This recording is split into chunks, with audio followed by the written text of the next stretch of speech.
అనగనగా ఒక ఊళ్ళో దట్టమైన అడవి ఉండేది. ఆ అడవిలో ఒక పురాతనమైన శివాలయం ఉంది. ఆ శివాలయంలో ఒక పూజారి ఉండేవాడు.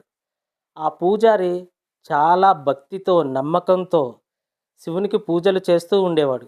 ఏ పూజ చేసినా శాస్త్రోక్తంగా ఉండేది.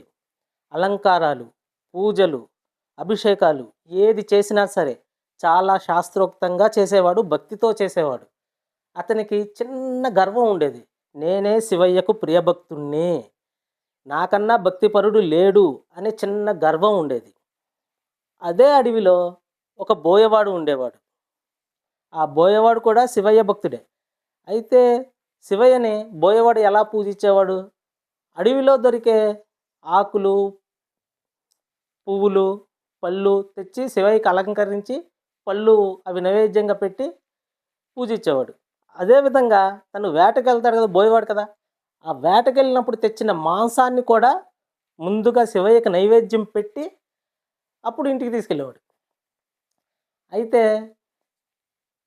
ఇలా చేస్తుంటే ఆ గుడిలో పూజారికి కోపమొచ్చేది. ఈ మూర్ఖుడి వల్ల గుడి అపవిత్రం అవుతుంది. మాంసం తెచ్చి పెడుతున్నాడు గుడిలో అని చెప్పి శివుడికి మాంసం నైవేద్యంగా పెడుతున్నాడని చెప్పి పూజారికి చాలా కోపంగా ఉండేది. ఎప్పుడు బోయవాడి మీద చిరాకు పడుతూ ఉంటాడు పూజారి. ఎందుకంటే గుడంతా అపవిత్రం చేస్తున్నాడు. ఆహ్, అలంకారాలు పాడు చేస్తున్నాడు. లేదా ఇతను చేసే అలంకారాలు సరైనవి కాదు అని కోపం వస్తుండేది. ఎవరి మీద? బోయవాడి మీద పూజారికి. అయితే ఇదంతా చూస్తున్న శివయ్య ఎవరి భక్తి నిజమైందో అని చెప్పి చిన్న పరీక్ష పెడదాం అనుకుంటాడు. ఆ పరీక్ష ఎలా పెట్టాడు అంటే, ఒకరోజు ఉదయాన్నే లేసి పూజారి యథావిధిగా వచ్చి గుడి తలుపులు తీశాడు. శివయ్య శివయ్యకు ఒక కంట్లోంచి రక్తం కారుతుంటది. శివలింగానికి ఒక కంట్లోంచి రక్తం కారుతుంటది.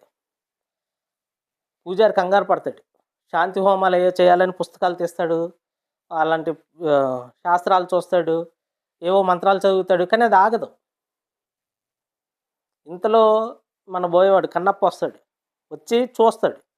అరెరే! నా స్వామికి కంట్లోంచి రక్తం వస్తుందని చెప్పి ఏడ్చి అడవిలో పసర్లయి తెచ్చి పిండుతాడు. తెలిసిన వైద్యాలన్నీ చేస్తాడు. కానీ తగ్గదు. అయితే కన్నప్పకొకటి అనిపిస్తది. నా కన్ను తీసి శివయ్యకి పెడదామని చెప్పి తన దగ్గరున్న బాణంతో కన్ను పెరికి శివయ్యకి పెడతాడు. రక్తం ఆగిపోద్ది.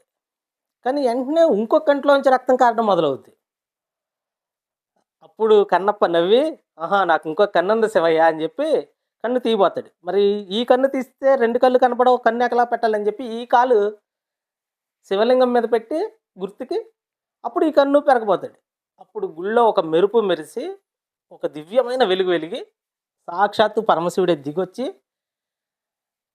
కన్నప్ప నీ భక్తికి నేను మెచ్చాను అని చెప్పి పరవశించి వచ్చేస్తాడు. అంటే కన్నప్ప భక్తి మంత్రాలు అవసరం లేదు పూజలు చేయడానికి. దేవుణ్ణి పూజించడానికి మనం స్వచ్ఛమైన మనసుతో పూజలు చేయాలి తప్ప మంత్రాలు అంటే అవి తెలిసినోళ్ళు చేస్తారు. తెలియనోళ్ళు మనకేం తెలీదు. అయ్యా శివయ్య నీకు దండం, నాకు డబ్బు. నీకు దండం, నాకు ఆరోగ్యం. అంతే. మనకు ఏమొచ్చు అడగటం? మనకొచ్చిన పద్ధతిలో అడగటమే.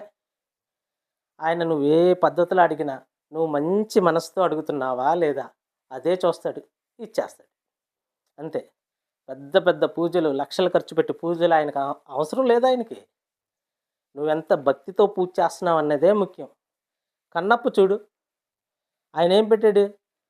మాంసం తెచ్చిపెట్టాడు. గుళ్ళోకి మాంసం రానివ్వరు. కానీ ఆయనకేం తెలుసు? పోయేవాడు వచ్చేస్తాడు మూర్ఖంగా. కానీ ఆయన భక్తి గొప్పది కదా!